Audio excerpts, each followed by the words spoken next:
Indian premier ಲೀಗ್ನ ಮೊದಲ ಸುತ್ತು ನಿರ್ಣಾಯಕ ಹಂತಕ್ಕೆ ಬಂದು ನಿಂತಿದೆ. ಈಗಾಗಲೇ defending champions Royal Challengers Bengaluru 18 ಅಂಕಗಳೊಂದಿಗೆ ಅಧಿಕೃತವಾಗಿ ಪ್ಲೇಆಫ್ಗೆ ಎಂಟ್ರಿ ಕೊಟ್ಟಿದೆ. ಇನ್ನುಳಿದ 3 ಸ್ಥಾನಗಳಿಗಾಗಿ Sunrisers Hyderabad, Gujarat Titans, Chennai Super Kings, Rajasthan Royals ನಡುವೆ ನೇರ ಹಣಾಹಣಿ ಇದೆ.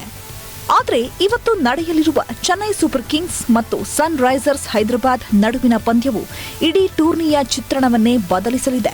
ಯಾಕಂದ್ರೆ ಈ ಪಂದ್ಯದಲ್ಲಿ ಎಸ್ಆರ್ಎಚ್ ತಂಡ ಗೆದ್ರೆ ಅತ್ಯುತ್ತಮ ನೆಟ್ ರನ್ ರೇಟ್ನೊಂದಿಗೆ ಪ್ಲೇಆಫ್ಗೇರುವುದು ಕನ್ಫರ್ಮ್ ಆಗಲಿದೆ. ಸಿಎಸ್ಕೆ ವಿರುದ್ಧ ಎಸ್ಆರ್ಎಚ್ ಗೆದ್ರೆ ಅದರ ಒಟ್ಟು ಅಂಕಗಳು 16ಕ್ಕೆ ಏರ್ತವೆ.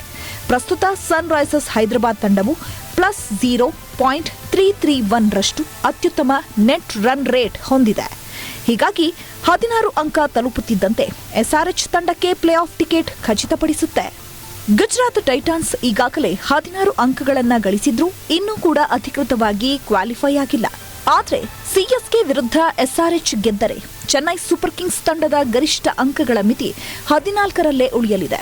ಇದರಿಂದ ಆ 4 ತಂಡಗಳ ಟೈ ಸಮೀಕರಣ ಧೂಳೀಪಟವಾಗಿ ಗುಜರಾತ್ ಟೈಟಾನ್ಸ್ 16 ಅಂಕಗಳೊಂದಿಗೆ ಯಾವುದೇ ಆತಂಕವಿಲ್ಲದೆ ನೇರವಾಗಿ ಪ್ಲೇಆಫ್ಗೆ ಲಗ್ಗೆ ಇಡಲಿದೆ. ಪ್ರಸ್ತುತ ಅಂಕಪಟ್ಟಿಯಲ್ಲಿ 6ನೇ ಸ್ಥಾನದಲ್ಲಿರುವ ರಾಜಸ್ಥಾನ್ ರಾಯಲ್ಸ್ ತಂಡವು ಕೊನೆಯ 2 ಮ್ಯಾಚ್ಗಳಲ್ಲಿ ಜಯ ಸಾಧಿಸಿದರೆ 16 ಅಂಕಗಳನ್ನು ಪಡೆಯಲಿದೆ. ಈ ಮೂಲಕ 4ನೇ ತಂಡವಾಗಿ ಪ್ಲೇಆಫ್ಗೇರಲು ಆರ್ಆರ್ ಪಡೆಗೆ ಅವಕಾಶ ದೊರೆಯಲಿದೆ.